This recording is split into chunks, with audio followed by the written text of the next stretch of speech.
Hello दोस्तों, और के एजुकेशन क्लास में आप लोग का स्वागत है।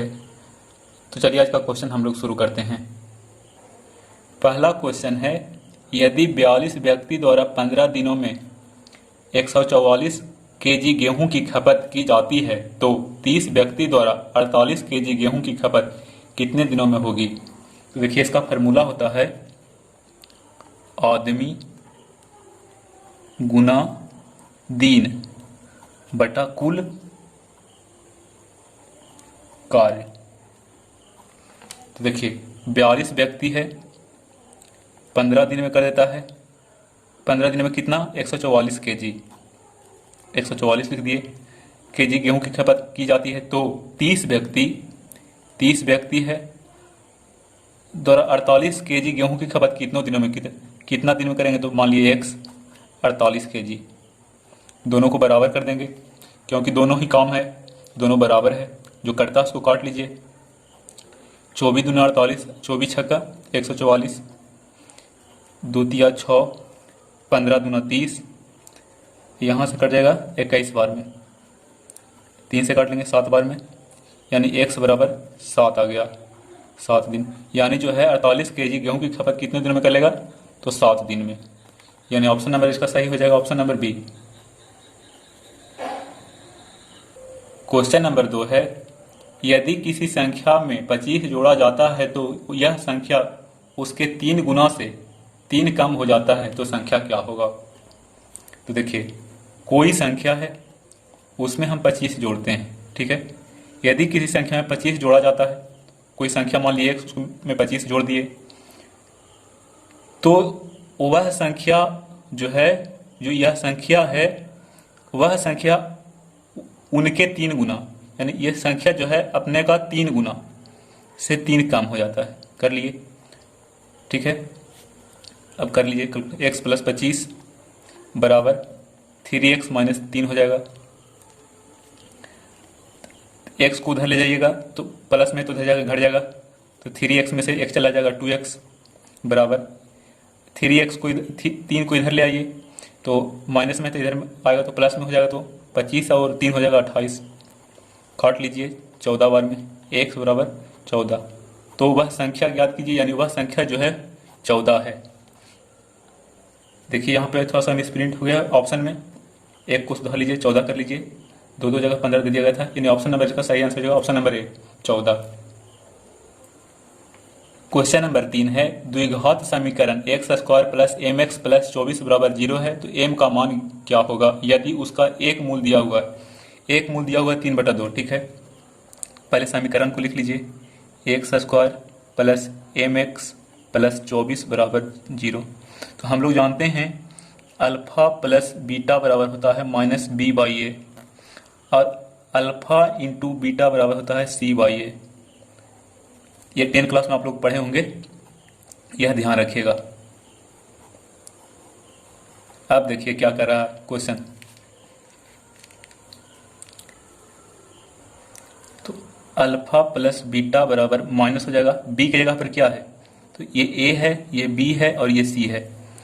तो बी की जगह पर देखिए एम है, तो माइनस एम हो जाएगा, और ए की जगह पर क्या है, ए की जगह पर एक्स के साथ है तो एक है, यानी अल्फा प्लस बीटा बराबर माइनस एम हो गया।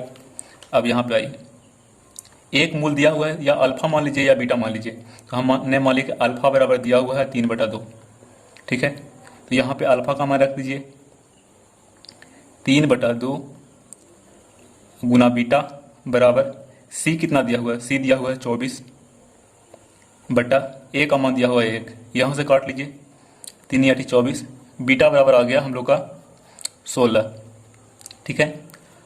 बीटा बराबर 16 आ गया तो यहाँ से अल्फा का मान निकालेंगे इस वैल्यू में धर के। जैसे देखिए अल्फा प्लस बीटा बराबर माइनस एम आया हुआ है, माइनस एम, तो बीटा का मान हम लोग, अल्फा का मान दिया हुआ है 3/2, बीटा का मान आया यहाँ से 16 बराबर माइनस एम।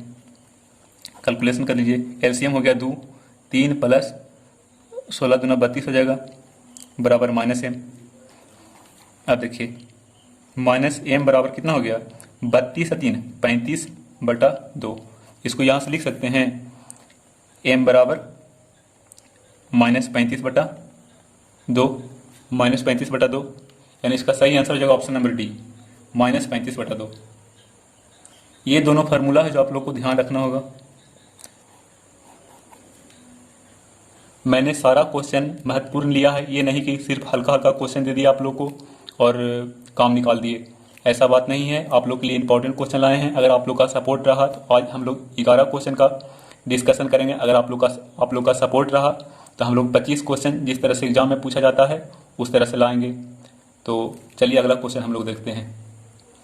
क्वेश्चन नंबर 4 है, सेट ए में 27, 28, 30, 32, 33 पूर्णांक हैं। यदि पूर्णांक के को सेट में शामिल कर दिया जाता है तो सेट ए का औसत 30% बढ़ जाता है। तो पूर्णांक ज्ञात कीजिए। देखिए पहले ए सेट में कितना है, 1 2 3 4 5 गो है, सबको जोड़ लीजिए। 27, 28, 30, 32 और 33, जब कुल को जोड़िएगा तो यहाँ से 150 आ जाएगा। ठीक है, तो इसका औसत निकाल लीजिए। 150 बटा कितना है, 1 2 3 4 5, 5 से भागा दे दिए 30 बार में, इसका औसत 30 आ गया। लेकिन बोला जाता है कि इसी में हम जो अगर के को जोड़ देते हैं तो उसका औसत जो है 30% बढ़ जाता है। देखिए तो औसत में कितना बढ़ेगा, 30 है तो इसमें 30% बढ़ा लीजिए। 30% बढ़ रहा है यानी 30/100 कर लिए, 1 0 से 1 0 बढ़ रहा है यानी 10 है तो इसको जोड़ देंगे 13/10। अब देखिए 30 में 13/10 कर देंगे, 1 0 से 1 0, 39, यानी 10% हम बढ़ाते हैं, 30% हम बढ़ाते हैं तो 30 से हमारा क्या हो रहा है, 30 से हमारा 39 हो जा रहा है। तो औसत में 39 हो रहा है। तो देखिए 39 पहले कितना था, संख्या 5 था, इसमें हम के जोड़ दिए हैं, के जोड़ दिए तो 6 हो गया संख्या, 6 से इसमें गुना कर दीजिए। जब हम 6 से इसमें गुना करेंगे तो यहाँ से 234 आ जाएगा। ठीक है, तो देखिए औसत में बढ़ा है 9, लेकिन संख्या में बढ़ा है कितना, पहले संख्या में 150 था, अब संख्या में हो गया 234। तो यही के का मान निकालना है, जो बढ़ा है वही तो के का मान होगा। तो 234 में से 150 घटा लीजिए, 4 यहाँ से 8 कट जाएगा, यानी संख्या में जो है 84 बढ़ा है। औसत में 9 बढ़ा है और संख्या में 84 बढ़ा है, यानी इसका सही आंसर होगा ऑप्शन नंबर सी। ये सब जो क्वेश्चन है SSC GD, group D, NTPC और सभी प्रतियोगिता परीक्षा के लिए बहुत ही महत्वपूर्ण होने वाला है। ठीक है, तो अगर आप लोग नए हैं तो चैनल को सब्सक्राइब जरूर कर दें। देखिए ये जो क्वेश्चन है 10% ब्याज की दर से 2 वर्षों का चक्रवृद्धि ब्याज और साधारण ब्याज का अंतर दिया हुआ है 4, तो राशि पूछा है। तो देखिए जब 2 वर्ष का अंतर हो, 2 वर्षों का अंतर हो तो इसका फॉर्मूला होता है अंतर बराबर PR² बटा 100 के स्क्वायर। 2 वर्षों के लिए अंतर ये होता है, यहाँ 2 वर्षों का दिया हुआ है। तो देखिए अंतर हमारा कितना आया है, अंतर दिया हुआ है 4 रुपया, 4 लिख दिए, बराबर हमें राशि ज्ञात करना है P, R दिया हुआ है 10%, तो R² है तो 2 बार गुना करेंगे 10 गुना 10 बटा 100 का स्क्वायर यानी 100 गुना 100, जो कटता है उसको काट लीजिए, 1 0 से 1 0, 1 0 से 1 0, तो अब तीसरा गुना कर लीजिए तो P बराबर यहाँ से आ जाएगा 400, यानी इसका सही आंसर हो जाएगा ऑप्शन नंबर 1। क्वेश्चन है 6ठा नंबर, 3 क्रमिक संख्याओं का औसत दिया हुआ है 6, इन तीनों संख्याओं में से सबसे बड़ी संख्या क्या होगी। देखिए 3 गो संख्या है, उसका औसत दिया हुआ है 6। तो जब भी ऐसा क्वेश्चन हो कि औसत दिया हुआ है तो जो औसत होता है वह बीच की संख्या होता है। तो औसत जो 6 दिया हुआ है बीच का संख्या दिया हुआ है। तो देखिए इससे पहले वाला संख्या क्या होगा, 5 होगा, इसके बाद वाला संख्या क्या होगा, 7 होगा। ठीक है, तो बड़ी संख्या क्या हो जाएगा 7। जैसे देखिए बोला है, हम ले लेते हैं 3 क्रमिक संख्या, एक x ले लिए, x+1 ले लिए और x+2 ले लिए। ठीक है, सबको जोड़िए, प्लस प्लस बटा औसत बोल रहा है तो यहाँ से 6। अब देखिए x और x 3x हो गया और यहाँ से 2x 3 बराबर 3 गुना कर दिए तो 18 हो गया। तो 3x बराबर कितना हो जाएगा, उधर चल जाएगा तो घट जाएगा, तो 15 हो जाएगा। ठीक है, 3 बचे 15 यानी x बराबर 5 आ गया। देखिए, तो पहला संख्या हम x माने थे, उसका मान 5 है। दूसरा संख्या x प्लस 1 है तो 5 एक 6 हो गया, और तीसरा संख्या x प्लस 2 है तो 7 हो गया। तो देखिए, हम यही कहना चाह रहे थे, जब औसत बोले तो वह बीच का संख्या जो होता है वही औसत होता है।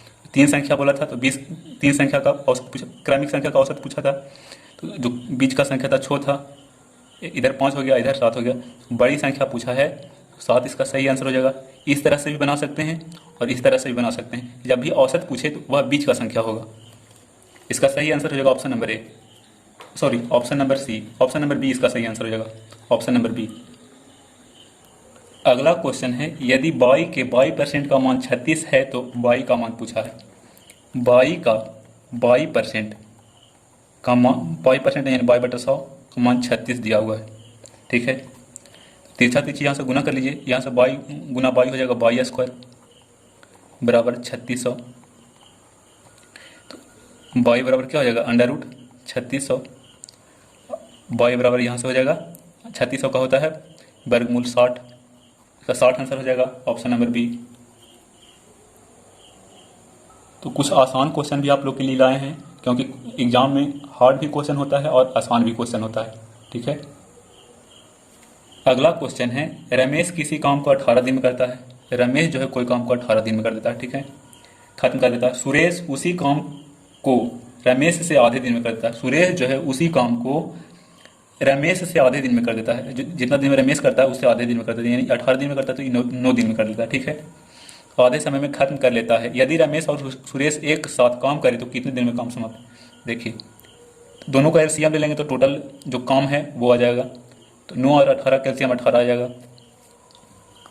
तो देखिए, यहाँ से 18 है तो एक दिन का क्षमता इसका 1 हो जाएगा रमेश का, और सुरेश का जो है क्षमता एक दिन का वह 2 हो जाएगा, 9 दूना 18। ठीक है, टोटल काम 18 है, ये एक दिन में 1 करता है और ये एक दिन में 2 करता है।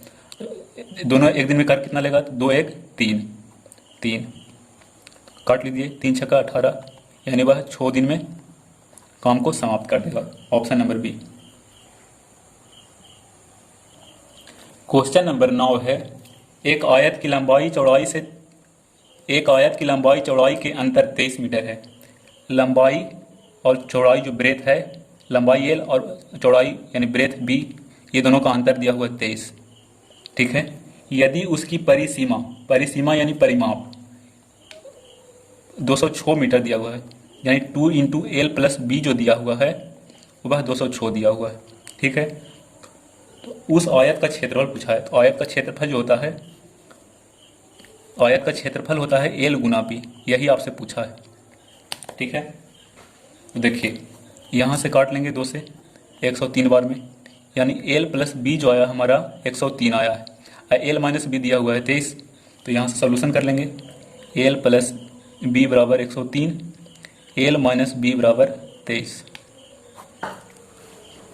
देखिए 2l बराबर 6 2 126, यानी एल का मान यहाँ से 63 आ गया। ठीक है, अब देखिए एल का मान यहाँ से 63 आ गया, एल प्लस बी बराबर 103, एल का मान है जो रख दीजिए 63 प्लस बी बराबर 103।